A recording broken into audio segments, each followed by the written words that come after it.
তুমি কি পাপ করেছো, কি অন্যায় করেছো?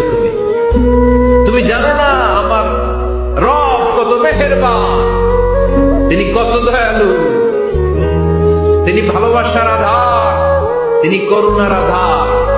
তোমার পাপ অন্যায় যদি হয় খালের পানির সমান, বিলের পানির সমান, আমার আল্লাহর দয়া সাগরের পানির সমান। তোমার পাপ আর অন্যায় যদি হয় পাহাড়ের সমান, আমার আল্লাহর ভালোবাসার দয়া হচ্ছে আকাশের সমান। তুমি যদি তওবার মতো তওবা করতে পারো, ক্ষমার মতো ক্ষমা চাইতে পারো, চোখের পানি ছেড়ে, চোখের পানির বড় দাম, চোখের পানির মধ্যে বিশাল কারিশমা, এটা আল্লাহ খুব পছন্দ করে। 2 ফোঁটা পানি আল্লাহ পছন্দ করে। এক, জিহাদের ময়দানে শহীদের গা বেয়ে ঝরে পড়া রক্তের ফোঁটা। 2 হচ্ছে অনুতপ্ত বান্দার চোখের পানির ফোঁটা।